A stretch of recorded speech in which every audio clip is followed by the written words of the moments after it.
আমরা অনেক বেশি আলোচনা করছি বর্তমান সরকারের ভালো খারাপ মন্দ এসব নিয়ে, কিন্তু তার থেকে কি বেশি আলোচনা হওয়া এখনো উচিত ছিল না যে দানব হাসিনা এই দেশটাকে কতটা ধ্বংস করে গেছে? কিন্তু সেই আলোচনা আমি কম শুনতে পাচ্ছি। এটাই বাঙালি মুসলমানের স্মৃতিশক্তি কম হওয়ার একটা প্রমাণ।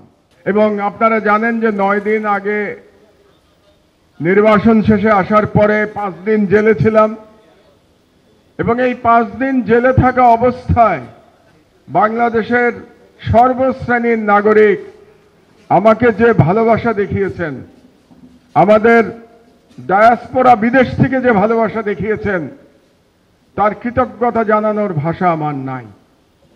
আমি এর যোগ্য নই, আমি তথাকথিত সুশীল নই, আমি সোশ্যাল মিডিয়ার টাইটেল প্রাপ্ত বিশিষ্ট ব্যক্তি নই বাংলাদেশের, আমি রাজনৈতিক নেতা নই, রাজনীতির কোন রকম আকাঙ্ক্ষাও আমার নাই। আমি বাংলাদেশের আম জনতার একজন বর্ষিয়ান প্রতিনিধি মাত্র। আমি আমাকে ওইভাবেই বিবেচনা করি। বাঙালি মুসলমানের বড় বিস্মৃতি প্রবণতা রয়েছে, স্মৃতি ভ্রষ্ট হয়ে যায় খুব তাড়াতাড়ি। আমরা অনেক বেশি আলোচনা করছি বর্তমান সরকারের ভালো খারাপ মন্দ এসব নিয়ে, কিন্তু তার থেকে কি বেশি আলোচনা হওয়া এখনো উচিত ছিল না যে দানব হাসিনা এই দেশটাকে কতটা ধ্বংস করে গেছে? কিন্তু সেই আলোচনা আমি কম শুনতে পাচ্ছি। এটাই বাঙালি মুসলমানের স্মৃতিশক্তি কম হওয়ার একটা প্রমাণ। তো আমি আমার দেশের প্রসঙ্গে অনেক কথা হয়েছে, আমি সংক্ষেপে 2-1টি কথা বলতে চাই। কারণ হলো, এই যে মহান বিপ্লব ঘটে গেল জুলাই এবং আগস্টে, এই বিপ্লবে যে তরুণ ছাত্র জনতা, যাদের মধ্যে আজকে অনেকে উপস্থিত আছে, যারা নেতৃত্ব দিয়েছে, তারা আমার দেশ যখন লড়াই করছে তখন তারা বালক ছিল, তারা আমার দেশের অনেক কিছুই জানে না। একে বাঙালি মুসলমানের স্মৃতিশক্তি নাই, দ্বিতীয়ত যারা বিপ্লবের ভ্যানগার্ড, তারা ওই সময় একেবারেই বালক ছিল, তারা জানে না আমার দেশের লড়াইটা কি। কিছু শুনছে জানছে, কিন্তু তারা জানে না, তাদের ব্যক্তিগত অভিজ্ঞতা নাই। এই জন্য 2-1টি কথা আমি শুধু বলবো। আমার দেশের মাস্টারে কি লেখা ছিল থাকতো জানেন? ইয়াং জেনারেশন জানে না। আমার দেশ স্বাধীনতার কথা বলে, মাস্টারে লেখা থাকতো। আজকে এই কথাটা আমার সহকর্মীরা কেউ বলে নাই। আমার দেশ স্বাধীনতার কথা বলে। কেন ছিল? এটা একটা মেসেজ ছিল। কার জন্য মেসেজ ছিল? হাসিনার ফ্যাসিবাদ এবং ইন্ডিয়ান হেজেমনি, ভারতীয় আধিপত্যবাদের বিরুদ্ধে মেসেজ ছিল আমার দেশের, যে আমার দেশ স্বাধীনতার কথা বলে। ওরা কিন্তু বুঝতে পেরেছিল এই মেসেজ কি। আপনারা জানেন যে বাংলাদেশের মিডিয়ায় এখন পর্যন্ত গত 53 বছর ধরে স্বাধীনতার পরে ভারতীয় হেজেমনি সম্পূর্ণভাবে নিয়ন্ত্রণ করে বসে আছে বাংলাদেশের অধিকাংশ মিডিয়া। এটাই হলো সত্য। বাংলাদেশের মালিক বলেন, সম্পাদক বলেন, সব ইন্ডিয়ান এজেন্ট। এটা হলো সত্য কথা, এবং এটা পরিষ্কারভাবে আমাদের বলতে হবে। এলো ভিশন মুশকিল আসান অফার। যে কোনো ব্র্যান্ডের পুরনো ফ্রিজ নিয়ে চলে আসুন ভিশন শোরুমে আর নিয়ে যান নতুন ভিশন ফ্রিজ 20% পর্যন্ত ছাড়। 2013 সালের সেই বিখ্যাত 8 কলাম ব্যাপী হেডলাইন আপনারা সবাই জানেন, যে সেই হেডলাইন শাহবাগে ফ্যাসিবাদের পদধ্বনি। আমি যখন নিউজ প্রিন্টে পেন্সিল দিয়ে আমার সহকর্মী আব্দুল্লাহ এবং আবদালকে দিলাম, 2 জন মুখ চাওয়াচাই করছে। কারণ সারা দেশের সেন্টিমেন্টের বিরুদ্ধে আমার দেশ দাঁড়িয়ে বলছে ফ্যাসিবাদের পদধ্বনি, শাহবাগে ফ্যাসিবাদের পদধ্বনি।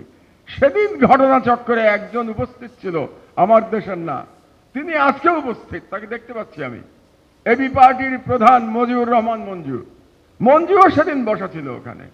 তো মঞ্জু আমার ওই লেখা শুনে এবং ও হতভম্ব হয়ে গেল। এখন হতভম্ব হয়ে কি বলবে? আমাকে তো কিছু বলতে পারে না, আমি তো অসম্ভব ঘাড়তারা মানুষ, কাজে আমাকে বলে কোনো লাভ নাই। সেও বোকার মতো কিছুটা আবদালের দিকে তাকায়, জাহিদ চৌধুরীর দিকে তাকায়, আব্দুল্লাহর দিকে তাকায়। আমার দেশ দখল করতে চেয়েছিল। আমার সহকর্মীরা জাহিদ চৌধুরী এরা খুব ভালো করেই জানে ইকবাল সোমান চৌধুরীর ইচ্ছা ছিল আমার দেশ দখল করা। সেই ইকবাল সোমান চৌধুরী প্রেস ক্লাবে আসে, আপনাদের নেতা এখনো ইকবাল সোমান চৌধুরী আসে ভাই, আসে না আজিজ সাহেব, আসে না বললে হবে না, আসে ইকবাল সোমান চৌধুরী। মাহফুজ আনাম, তো মাহফুজ আনাম এখনো আপনাদের নেতা, আপনাদের সম্পাদক পরিষদের নেতা।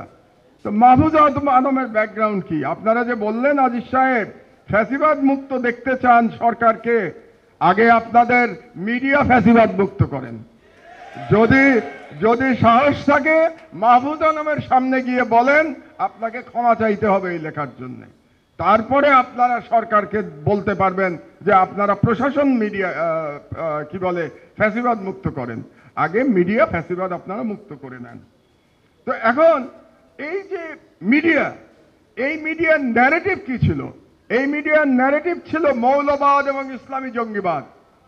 এই দুটা শব্দ ফেরি করে এই মিডিয়া বাংলাদেশে একটা অ্যান্টি ইসলামিক, বাঙালি মুসলমানের ঐতিহ্য, বাঙালি মুসলমানের সংস্কৃতির বিরুদ্ধে একটা আবহ তৈরি করেছে বাংলাদেশে। এই মিডিয়া দুটা শব্দ ব্যবহার করে, মৌলবাদ এবং ইসলামী জঙ্গিবাদ। এটা হচ্ছে ভারতীয় হিন্দুত্ববাদী প্রধানমন্ত্রী মোদির ন্যারেটিভ। তাই মোদির ন্যারেটিভ বাংলাদেশে ফেরি করেছে যে মিডিয়াগুলো, সেই মিডিয়াগুলো এখনো কিন্তু তাদের ক্ষমতা নিয়ে টিকে আছে। কাজে আয়নাঘর হয়েছে। এই মৌলবাদের কাঠ ফেরি করে বাংলাদেশে বিচার বহির্ভূত হত্যা হয়েছে, হাজার হাজার মানুষকে হত্যা করা হয়েছে মৌলবাদের কাঠ ব্যবহার করে। আপনি ইফতেখারুজ্জামান এই সরকারের আমলে আবার আপনি মৌলবাদের কাঠ ফেরি করছেন। আপনার উদ্দেশ্য কি? আবার নতুন কোন আদলে ভারতীয় সাম্রাজ্যবাদকে বাংলাদেশে প্রতিষ্ঠা করা, এটা আপনার উদ্দেশ্য। আপনি শব্দ ইজ এ ন্যারেটিভ, এটা হচ্ছে ওয়ার এগেনস্ট টেরর, বুশের যে ওয়ার এগেনস্ট টেরর এবং ইন্ডিয়ার হিন্দুত্ববাদের ন্যারেটিভ হচ্ছে মুসলমানদের মৌলবাদী বলা, এটা তাদের ন্যারেটিভ।